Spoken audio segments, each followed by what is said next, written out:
Hi, everybody. I'm Marissa Jackson. Welcome to our preseason edition of Saints Alive, only here on Time Warner Cable Sports Channel. I'm joined by men's head coach Mitch Bonagero. Mitch, thank you for joining us. I know you're busy right now, but let's get right down to it. Right now, heading into the season, how does this team look? Well, I think we look pretty good. We obviously have a full roster, which makes practice a lot better. I think the players have competed well in practice. There's been a lot of competition. I think that makes the team better. Last year with all the injuries, we didn't have a real good practice situation. So I think that's been a major plus. I think the addition of the three players that were injured last year has made the team better. Keem Brookins, Trinity Burdine, and Davis Martins. The addition of the two freshmen last year who didn't play because of the NCAA ruling, ruled ineligible, Lionel Gomez and Emo Silas. So I think the addition of those players plus the three freshmen makes us a deeper team and a more talented team. Well, you're talking about that depth. Last year, everybody knows you guys basically played with 6 players and won a tournament game in the MAC tournament and surprised some people with what you were able to do with that few players. Now you've got a full roster. Now you've got some depth. How much does that change what you do as a coach, having that many people to go to when you look over on your bench? Well, it changes things, the dynamic, in the sense that I think you can play a little more up-tempo. You have more players, so you can go up and down. Last year we were limited with 6, 7 players. So the philosophy changes a little bit. We can run a little more. We do have a team of athletic players. We can press a little more.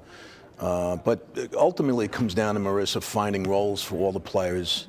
That's going to be a challenge because we do have a good bench this year. Getting those guys in there and making them comfortable. So the challenge will be finding the minutes and really establishing the roles. And here's a look at the Siena men's upcoming schedule. They start the season off on Time Warner Cable Sports Channel, hosting Vermont. And then they are at Navy, and then they're heading to San Diego for a tournament out there. Mitch Bonagero, welcome back. First things first, how excited are you to get that game under your belt and to get out there and play somebody else? Well, this is a great time of the year, Marissa. I look forward to this every year. I mean, this is my 38th year now, and my enthusiasm never wanes. So to play a team, at home in particular, which is great, and a team of Vermont's caliber, NCAA team, and there's going to be a lot of people there that night. There's a lot of good enthusiasm about our team. That's going to be a fun night, but it is a difficult opponent. We're going to have to play well to win. Congratulations. Welcome to Loudonville. Tell me what it's been like for you these past few months. Thanks so much, Marissa. It's been really, really exciting. Just to have 6 months to get settled and really feel a part of the community. It happened really fast, and getting the staff here and getting the girls acclimated to, what we're trying to do. It's been really exciting, but everybody here has been absolutely tremendous, so it's exciting to be here. Let's talk about some of the players in particular, and we'll start with Lily Grency, one of the seniors. We've seen her develop over the last 4 years.